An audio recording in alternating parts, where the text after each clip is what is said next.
Расейцаў пакінулі без надзеі. Надзеждзіна не зарэгістравалі. Пуцін сустрэўся з Карлсоном і абвінаваціў Шушкевіча ў геноцидзе. Во главе стояли лица, которые хорошо известны: Бандера, Шушкевич. Зеленскі замяніў галоўнакамандуючага. Лукашенко полюбил Узбекистан. Белорусы и узбеки очень похожий народ. Толерантные, гибкие. Колькі трэба мужикоў, каб затрымаць одну настаўніцу? Год няма звестак пра Міколу Статкевіча. Вітаем вас, сябры! У нас чарговы выпуск навін пра Беларусі не толькі. Пра самыя адметныя падзеі ўжо зараз. Сённяшні выпуск пачнём не з Лукашэнкі, а з так званых выбараў. Выбараў расейскіх. Там 17 сакавіка будуць выбіраць прэзідэнта, а дакладней перабіраць Пуціна. Таму кандыдаты Надеждин у выбарчым бюлетэне быў лішнім. Яго да кандыдацтва не дапусцілі. Кое-кто из нас лишний в квартире. И мне кажется, что лишний этот. Именно вы. Ну, крамлішня дурні сядзяць. Пабачылі людскія чэргі за тое, каб паставіць подпіс за Надеждзіна, параўналі это з тым, што было 4 гады таму ў Беларусі, і вырашылі ні ў якім разе нельга нават да кандыдацтва дапускаць. Вось і паступіла каманда ў цэнтр выбаркам. Не рэгістраваць ні ў якім разе. Ну а там свая ярмошына, Элла Памфілова. Да 2016 года яна працавала ўпаўнаважанай па правах чалавека. Зараз яна таксама абараняе правы чалавека. Толькі аднаго – Пуціна, вядома. Таму і знайшлі ў Надеждзіна шмат бракованых подпісаў. Дарма, што ў яго штабе іх старанна адбіралі перад тым, як аддаць у камісію. Надеждзін прапанаваў цэнтр выбаркаму адказ адкласці і праверыць астатнія подпісы. Але ў чацвер камісія адзінагалосна прагаласавала. У рэгістрацыі Барысу Надеждзіну адмовіць. Хопіць Расеі 2 Барысаў – Гадунова ды Ельцына. Таму атрымалася, як у песні Высоцка. Надеждзін даказваў, што памылка тут. А яму отказывали. Ему говорят, не шибко тут, выйди он из дверей. Той збіраецца абскардзіць гэта рашэнне ў Вярхоўным суде. Цікава, там таксама яму адзінагалосна адмовяць? Як думаеце? Такім чынам у бюлетэне будуць 4 прозвішчы. Наступнік Жырыноўскага па партыі Леонід Слуцкі, камуніст Мікалай Харытонаў, прадстаўнік партыі «Новыя людзі» Владзімір Даванкоў і самавылучэнец Владзімір Пуцін. Па-расейску самавылучэнец – самовыдвиженец, но маляк самодержец. Тым часам Пуцін сустрэўся з Карлсоном. Не з героем казкі Астрыд Лінгрен, які абяцаў вярнуцца. Пуцін сам вяртаецца, а дакладней нікуды і не сыходзіць, а сустрэўся з вядомым амерыканскім журналістам Такером Карлсоном, якому і даў інтэрв'ю. Незразумела, Лукашенко вучыцца ў Пуціна, ці хутчэй наадварот, але Пуцін таксама ва ўсіх бедах абвінаваціў Захад. Расія чакала, што яе возьмуць у брацкую сям'ю цывілізаваных народаў. Нічога падобнага не адбылося. Вы ж нас падманулі. Абяцалі, што не будзе пашырэння НАТО на ўсход, але гэта адбылося 5 разоў, 5 хваляў пашырэння. Жаліўся Пуцін Такеру Карлсону. І на Украіну ён не нападаў. Гэта Украіна сама 8 гадоў бамбіла Донбас. Адным словам, нічога новага. Карлсон спытаў Пуціна, ці нападзе Расія на Польшчу. Той адказаў, толькі калі Польшча сама нападзе на Расею. Бо ў Расіі няма інтарэсаў ні ў Польшчы, ні ў Латвіі, нідзе, заявіў Пуцін. Тут, так кажуць, без каментароў. А яшчэ Пуцін зблытаў украінскага камандзіра Шухевіча з першым кіраўніком Беларусі Шушкевічем і зрабіў то украінскім нацыяналістам. Коллаборационистам, которые с Гитлером сотрудничали. Вот отсюда вот эта жестокая резня польского, еврейского населения, ну и русского тоже. Во главе стояли лица, которые хорошо известны: Бандера, Шушкевич. Вот именно этих людей сделали национальными героями. А яны яшчэ з Байдена смяюцца. А самі? Вядома ж, інтэрв'ю Пуціна павінна было засланіць у інфармацыйнай прасторы нерэгістрацыю Надеждзіна ў якасці кандыдата ў прэзідэнты Расіі. Маўляў, усе будуць смакаваць пуцінскія фразы, а пра Надеждзіна забудуцца. Але планы Владзіміра Пуціна парушыў іншы прэзідэнт, таксама Владзімір.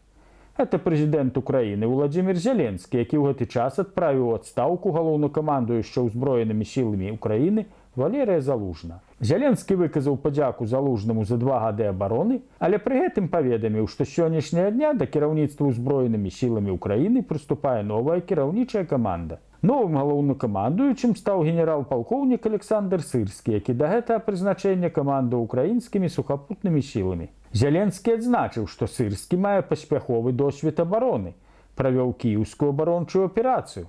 Ён мае таксама і паспяховы досвед наступлення, харкаўскай вызваленчай аперацыі, і выказаў упэўненасць, што з новым камандуючым 2024 год можа стаць паспяховым для ўкраіны. Не будзем абмяркоўваць рашэнне Владзіміра Зеленскага. Гэта справа ўкраіны. Але змена камандуючага стала галоўнай сусветнай навіной, якая пакінула ў цені інтэрв'ю Пуціна. Іншы ж кіраўнік, які лічыць сябе прэзідэнтам Беларусі, паляцеў ва Узбекістан наладжваць добрасуседскія адносіны з братняй краінай. З ранейшым кіраўніком Узбекістану Ісламам Карымовым адносіны ў Лукашэнкі былі даволі халодныя. Што ж это зараз так растаяла сэрца Лукашэнкі, што напоўніла яго любоўю да Узбекістана? Няўжо это святы Валенцін напярэдадні свайго свята? Як аказалася, святы тут ні пры чым, а вось адбылося это не без уплыву Захаду. Увёў это ненавісны захад санкцый, і любоў Лукашэнкі да Узбекістану ўспыхнула як маланка сярод ночы. Ён нават назваў Шаўката Мирзияева братом. Была встреча не просто друзей, а очень близких друзей и братьев. Мы понимаем друг друга, мы понимаем, что мы упустили, нам надо догонять. И я всегда своему брату говорю, знаешь, он когда начинает завидовать Беларуси, вот там, я говорю, 10 миллионов накормить. И 40 миллионов разница. Вось толькі цікава, хто кого корміць. Кіраўнікі народ ці ўсё ж народ кіраўнікоў? А вы як думаеце? Лукашенко готовы отдать новому брату апошнюю кашулю. Знаете мое отношение к вам, к узбекскому народу. Все, что у нас есть, мы уже не говорим о темах, о которых сегодня не говорят. И я ему сказал, все, что ты увидишь в Беларуси, и тебе надо будет, мы готовы прийти на помощь. Атрымоўваецца, як у песні пра гнома. Если хочешь, возьми все, что есть у меня. Дык чым так зачараваў Лукашенко Узбекістан? Не прыродай і не гісторыяй, а магчымасцю абыходзіць санкцыі, што і паказвае аб'ём гандлю паміж Беларусю і Узбекістанам у мінулым годзе. Відаць, што імпарт з Беларусі значна перавышае экспарт. Падобна, што тавары ідуць у трэція краіны ўжо не як беларускія, а як узбекскія. Прычым не абавязкова гэтыя тавары везці ва Узбекістан. Дастаткова толькі перааформіць дакументы. Беларускі расследавальны цэнтр нядаўна паказаў, як азотныя ўгнаенні з Гродна-Азот уязджаюць у Літву па дакументах, выстаўленых калійным камбінатам з Узбекістана. І ўсім добра, усе ў долі. Толькі беларускі народ у нядолі. Пакуль Лукашенко з Пуціным займаюцца пошукам знешніх ворагаў, у Беларусі пачалася вайна паміж рознымі сілавымі структурамі. КДБ арыштаваў больш за 20 афіцэраў ДФР, Дэпартаменту фінансавых расследаванняў дзяржкантролю. Гэта своеасаблівая фінансавая міліцыя, прадстаўнікі якой нібыта адстойваюць дзяржаўныя інтарэсы, а насамрэч займаюцца па замове вышэйшае кіраўніцтва ліквідацыяй няўгодных бізнесаў, пасадкай няўгодных бізнесоўцаў або кіраўнікоў. І вось нарэшце прыйшлі па іх. Кажуць, хабар бралі, ды службовыя паўнамоцтвы перавышалі. Ды хто ў акружэнні Лукашэнкі гэта не робіць? Відаць, браць бралі, а з кім трэба не дзяліліся. Атрымалася ўсё па класічнай схеме. Затрымалі аднаго, той стаў здаваць іншых. Як некалі казаў таварыш Сталін, пры пабудове сацыялізму класавая барацьба будзе толькі ўзрастаць, а пры пабудове лукашызму будзе ўзрастаць барацьба кланавая. Трэба ж сілавікам паказваць, што не дарма хлеб ядуць. Хай лепш самі з сабой змагаюцца, чым кашмараць беларусаў. Але ж не, і пра гэта яны не забываюцца. Лукашенко некалі казаў, што з жанчынамі не ваюе. Ваюе? Яшчэ як. Нядаўна затрымалі намесніка дырэктара бярозаўскай школы.